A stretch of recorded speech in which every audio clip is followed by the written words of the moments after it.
What do you mean fight? Are you stupid? Mineta shouted.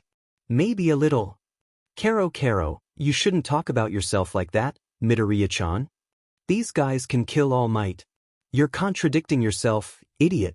The best plan would be to sit tight and wait for the UA heroes to save us, of course, he cries, tears falling comically out of his eyes. Midoriya sighed next to Azui, observing the villains. Mineta-san, they are assuming we will fight in the water, he started. Are you ignoring me? Does that mean they knew what was in the facilities before they gathered people? Azui asked glumly. Yeah. Midoriya turned away. For so few of people to gather intel so meticulously, there's something that I'd like to address. They didn't look into any student files, seeing as they sent Su-chan over to the shipwreck zone. That means they don't know our quirks. Karo. That's true. If they knew I was a frog, they would have sent me to the fire zone, she said, her gaze turning over to the small building that was supposedly filled with fire. Midoriya nodded lazily. They probably separated us because of their lack of knowledge on our quirks, so they most likely plan to overpower us with numbers. We have 3 people and notable less experience in fighting, much less villains. He crossed himself out on those parts, seeing as his average trouble meter was 1 to 3 times per week. Our only hope is to bank on the fact that they don't know our quirks. But that means they aren't underestimating us either, he drawled. Azui bent down, the 2 boys following so they could whisper without villains hearing. I can tell you more about my quirk, Karo. I'm basically a frog. I can jump really high, stick to walls, and my tongue reaches to about 20 meters. I can also spit out my stomach and wash it, and secrete toxic mucus that really just stings a little, Karo. She explained, Midoriya nodding. You already know this, but my quirk is all for one. I can take and give quirks at will. The only downside is that I can die if the quirk isn't compatible with my body, but I haven't come across a quirk like that yet, he explained. You must have a teleportation quirk somewhere in there, right? Mineta asked, keeping his distance. Of course I do. Then why haven't you teleported us out yet? Midoriya scowled. I would if I could. Most of them only work on me, and if you want your quirk genes absolutely destroyed, then I don't suggest begging to use it. There's only one that can teleport other things, but I risk teleporting us out of the universe with no memories of us here on Earth. So, if you want your existence to die, then I can do the job for you. Mineta ignored him. My quirk lets me stick my ball to anything. Depending how I am feeling, they could stick for days. They grow back after I pick them off, but if I do it too much then I'll start bleeding. They also don't stick to me. Both parties just stared at Mineta quietly, watching him. He began to sweat, tears forming in his eyes. Why do you always look at me like that? This is why I said we should wait, Kyugoi, he cried, rubbing his eyes to stop the tears that kept forming. Suddenly, a hand made up out of water came crashing down onto the boat, slicing it in half. Mineta yelled out in surprise, and Azui murmured something about power. Midoriya couldn't hear them over the thrumming in his ears. I'm getting impatient. Let's just end this, someone yelled. Mineta cried out, throwing the hairball into the water, pointing to them and turning to Midoriya when nothing happened. Are you a toddler? He deadpanned. He looked over the railing and sighed, quickly formulating a half-butted plan. Mineta, did you really enter UA to become a hero? Azui asked. Shut up. It's weirder to not be scared right now, he yelled, sobbing. We were only in junior high a little while ago.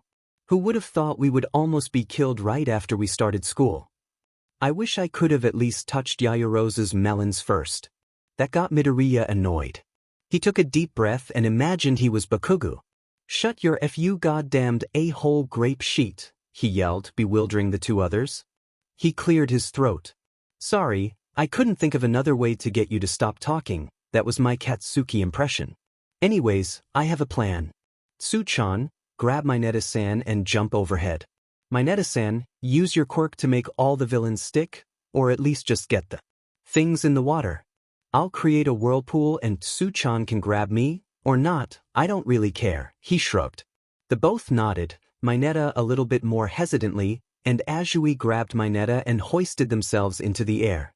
Mineta began to babble incessantly, throwing his ball into the water. Midoriya took a scalding breath, his lungs filling with fire, and he jumped, leaving an indent in the boat. He used a quirk called Shooting Star, using the stars that had emitted from his hands to twirl in a circular formation. The villains all freaked out, trying to get Mineta's hair of them as the water twisted into a whirlpool. He filled his lungs with ice, activating a different quirk called Frost Breath and freezing the water and immobilizing the villains. He felt himself being caught by Azui's tongue and dragged away from falling into the water. He sighed in relief, hearing muffled yelling. WDIT. Mineta said something about taking a sheet this morning, but Midoriya drowned him out. We were lucky that was all of them. Normally, they would have kept some underwater as a backup, and I would have killed them if I pulled that stunt. That was a huge gamble. Mineta totally didn't keep his composure. Why is he even here? Midoriya-chan, stop mumbling please. It's creepy, Azui said, walking forwards out of the water. Instead of reflecting, shouldn't we think about what to do next? What?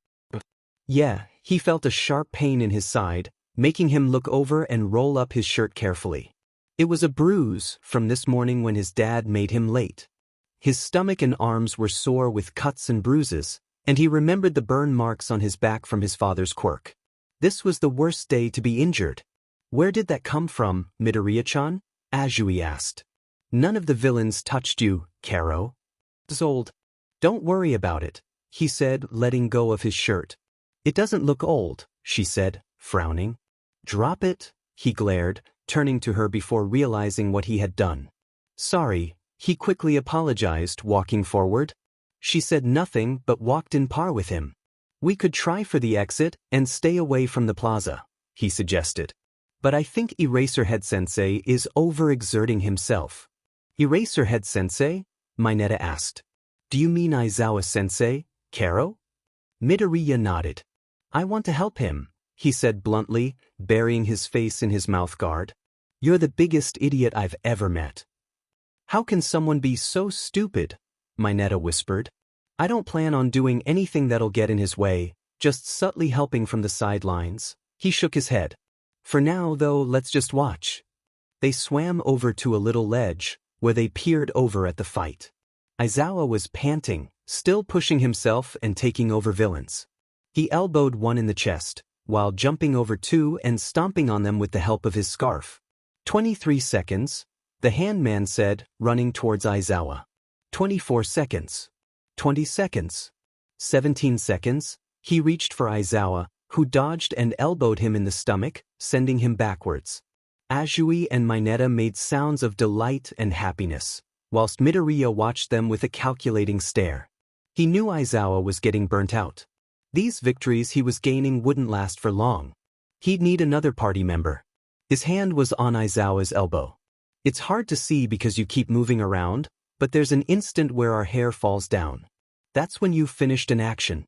The space in between has gotten shorter and shorter. His sleeve began to turn gray before it fell off into ash, his skin now exposed to the damaging hand.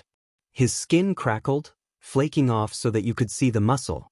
Don't push yourself, Eraserhead. Aizawa broke out, dodging attacks from various other villains. Midoriya locked his gaze onto him, his breathing growing unsteady. Save him, save him, save him, save him, save him. Azui croaked, calling Midoriya's name.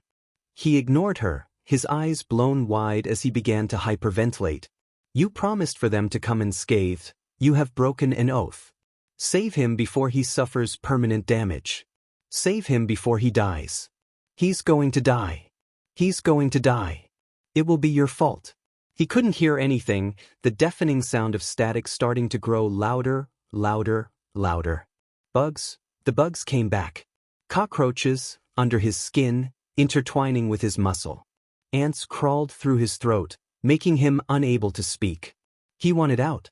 Aizawa was hurting, Aizawa wasn't safe, Aizawa had been injured. Kill the man covered with hands. Kill this final boss. Shed his blood. Shed his blood. Shed its blood. Shed its blood. Eraserhead is hurting. He is bleeding. It has reached him. You were far too late.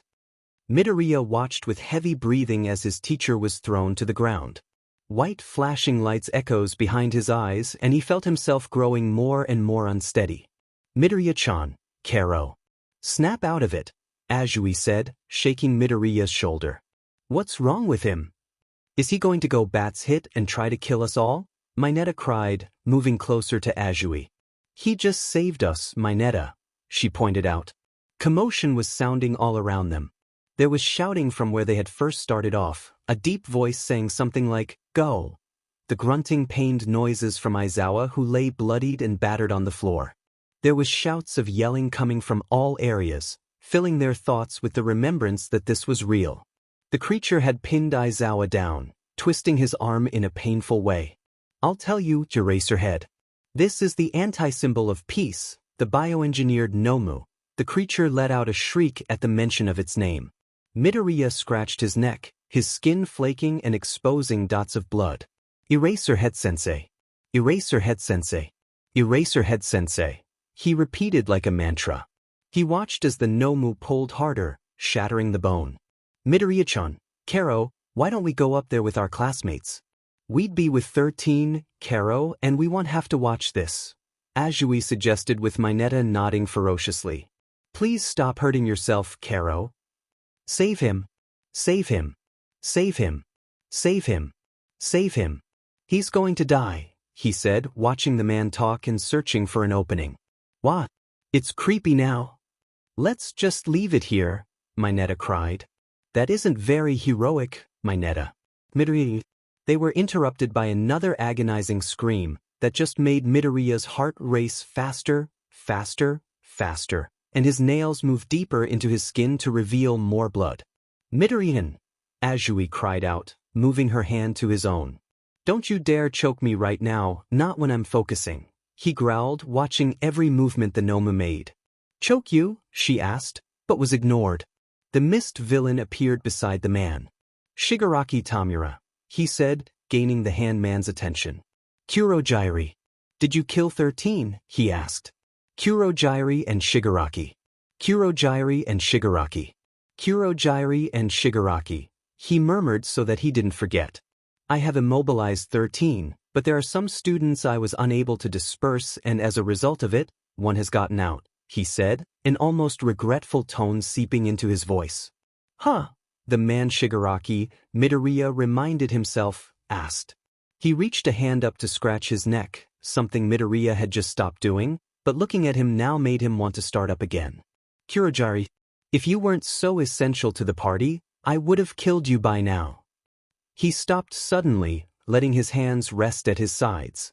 We won't be able to win against a dozen of pros, it's game over. It's game over this time for real. Let's go home, he said, turning to Kurogyri. Mineta gasped. They're just going to go home? Mineta asked. Did he really just say that? That's what I heard, Kero, Azui said, glee showing in her tone. Don't be so gullible, Midoriya said, his hands just above the water. There's no way in hell they're just leaving. They wouldn't go through all this trouble just to leave when it got too difficult. They already knew this was a hard level, they can't just be leaving now. And maybe just maybe he felt a little bad at shooting down whatever hope they had held on to, but he'd rather be the one shooting down false hope before they were taken by surprise. What if it's true? We're saved, Mineta cried, hugging Azui and purposefully jeering her. Midoriya almost threw him to Shigaraki before Azui began to drown him. I have a bad feeling about this, Midoriya-chan, she said, and he nodded in agreement. Me too. Oh yeah, Shigaraki started.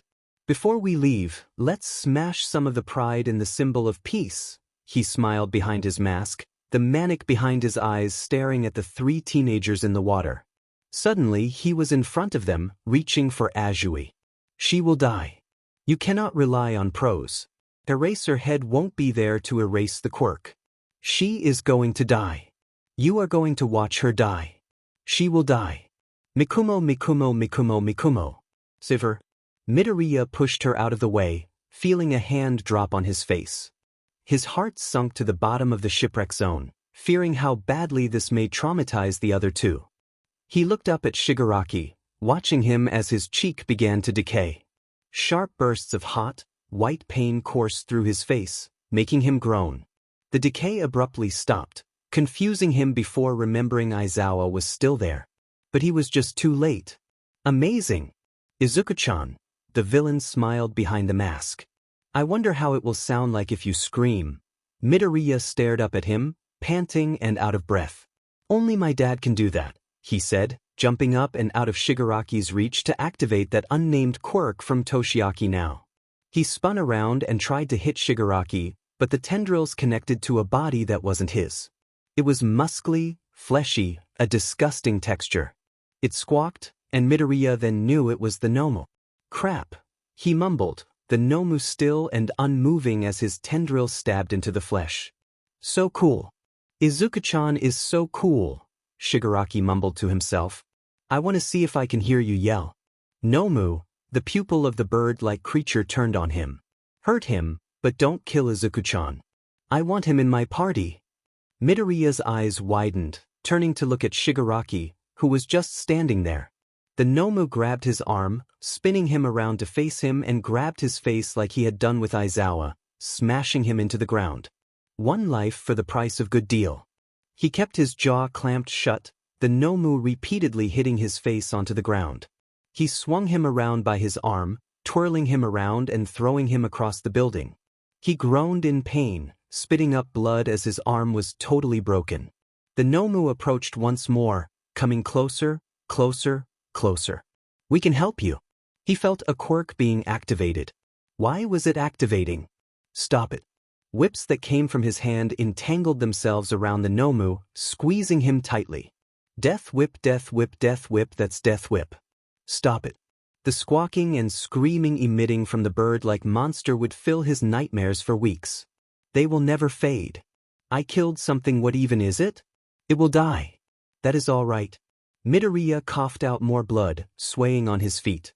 He plunged a whip into the brain, making the monster scream in agony. He was farther away from the others, farther away from those injured. He yelled as he ripped the Nomu apart, watching the blood fall and coat the ground.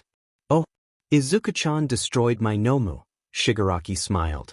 He's super strong. He is a mini-boss, maybe a boss all on his own. He isn't like these side characters, these NPCs. Izuku-chan is so cool. He cheered as if he were a child who got Christmas early. Midoriya walked to Aizawa, not caring about how close he was getting to Shigaraki. He honestly didn't even see him. His vision was impaired by the red that seeped from his forehead. He placed his hands over Aizawa's unconscious body, a green glow emitting from them as Aizawa's injuries fixed themselves. His bones connected and turned into place. His blood became nothing more than an after effect. His wounds closed up and his eyes weren't dry like they had used to be. The downside, though, is that he took these injuries himself. Which means his eyes were painfully dry, he had a cracked open elbow, and his face was even more effed than it was before. He was about to pick up Aizawa before he was pulled from his arms by Azui's tongue, his hand just barely being missed by her. She cried out in a panic, but he didn't register it in time. You failed. All Might was there. You failed. He was flown back into the glass wall, shattering it. All Might hates you. He felt himself cough up blood and go limp. His stomach hurt really bad. Yelling was all around him. All Might punched you. Did he? He couldn't feel his body. Someone was in front of him and trying to talk to him. His breathing was becoming erratic and he reached his arms up to scratch himself. His heart thumped. He's going to arrest you. Would it be better than being with Hisashi? You will be taken away. Would it be better than being hurt all the time? Your quirk is dangerous. Would it be better than to live in fear? All Might hates you. He didn't need the symbol of peace on his side, anyways. No one is on your side. Someone is yelling at him. He doesn't like yelling. What are they saying? Midoriya is with Shinso, he thinks. Hey Midoriya, you there? Are you with me? I just need you to respond to me, okay? Can you do that? He felt blood bubble in his throat and sputter up as a response. He gargled, trying to speak, but all that came was blood. Okay, you don't have to speak. Just, blood is supposed to be inside of you, you know? Shinso tried to joke. Stop spitting it out, dumb butt. Midoriya nodded. Would it all go away if he went to sleep? Would he be better if he couldn't feel anything anymore? What would happen otherwise? He looked over to see All Might and the Nomu fighting. His eyes widened, strictly remembering that the Nomu had been defeated. I failed, he mumbled. I didn't kill Nomu. Midoriya, we're just kids. We can't. Don't blame yourself because you couldn't kill a creature that seems like it was created to take on all Fing might. Huh, I just got here. You've done more sheet than I have, so don't beat yourself up, Shinso said, hoisting Midoriya onto his back. Hang on if you can, I'm going to take you to the main plaza. Midoriya didn't have the strength to nod, just to watch and look forward as black spots coated his vision. If I activated a quirk, that would let me stay. Wake. Would you let me? He asked. Shinso nodded. I need you to stay awake right now, so do whatever you can. Midoriya activated paranoia. It made him paranoid and gave him a sixth sense sort of feel why. He looked to All Might, sensing the defeat. He was losing. All Might will lose, he mumbled. That's what it's telling me. It? Shinso asked. Midoriya nodded, coughing blood onto Shinsu's shirt. Paranoia gives me sixth sense feels. Can sense emotions, quirks, and other stuff I guess.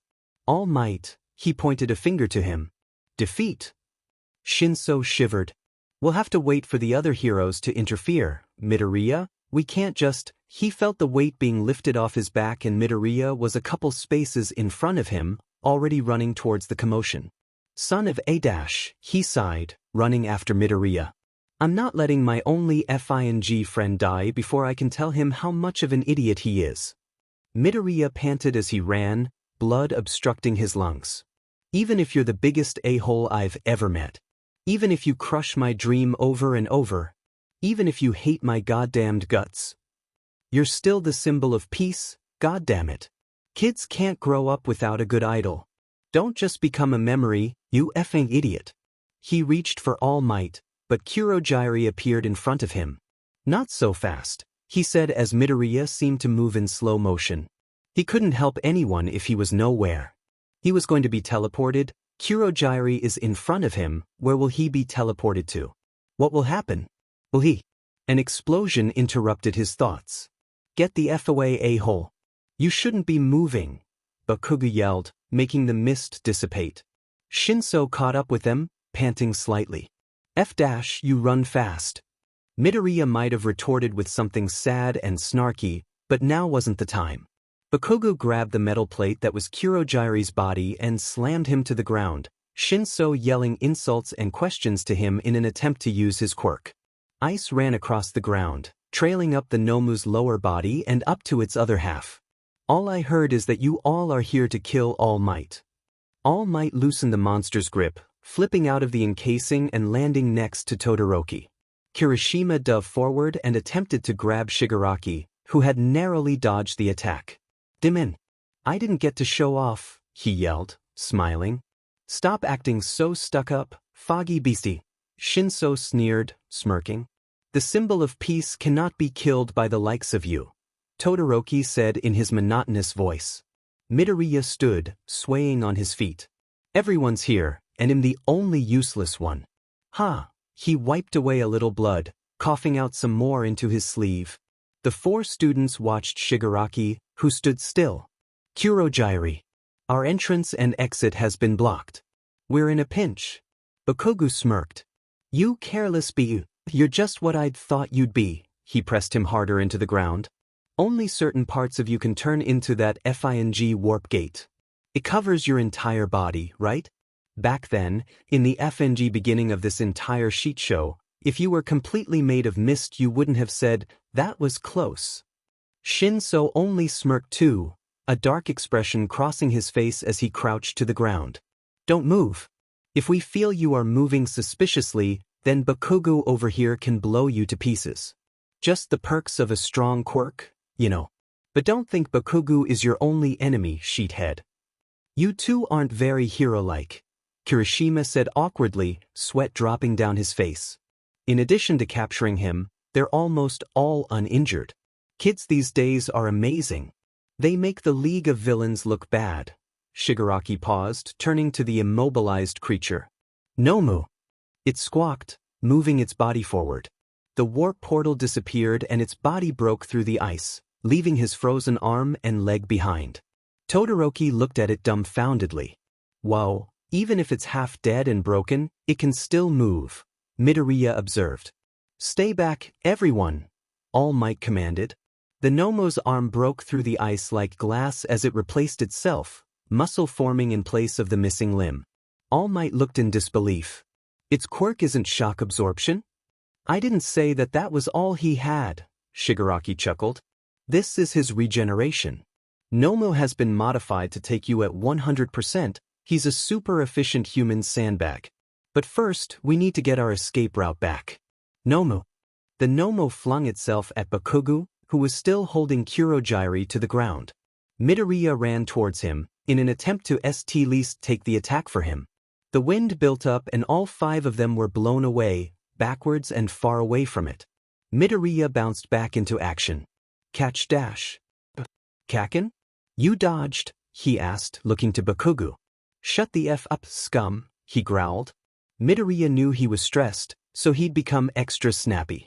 Then how the F dashed?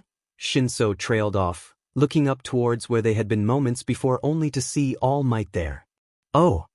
All Might was panting, his sleeves torn off at his biceps by the strength of the blow. So he protected the child? Shigaraki asked. All Might coughed. Do you not know how to hold back? He asked. What a stupid question. Midoriya deadpanned. These guys are villains, of course they want hold back. Could have gone without the Finji comment, Deku, Bakugo spat. And I could have gone without your opinion, Katsuki, and yet here we are. Midoriya spat back. It was to rescue my companion, I had no choice, he smiled. I mean, earlier, Izuku-chan was about to stab me with one of his quirks. Violence for the sake of others makes it admirable, isn't that right, hero? You know what, All Might? I'm angry. I'm angry that this world categorizes acts of violence with heroic and villainous. Deciding what's good and what's bad. Symbol of peace? You're just a device to repress violence, and yet you punched a student to the wall. How heroic is that? Violence only breeds violence. The world will know this once we kill you. That's impossible. The eyes of white-silvered criminals like you only burn silently. You want to enjoy this yourself, don't you? You liar. All Might frowned. He's figured me out, Shigaraki sighed. How do you suppose you justify hurting Izuku-chan? Midoriya sighed, regretting it when he retched and folded over at the waist, throwing up blood. He coughed out any excess, shakily breathing as he stood back up. Midoriya, we need to get you away, Todoroki said. I'm fine, he said. You literally just dash. Kirishima was interrupted. I said I'm fine.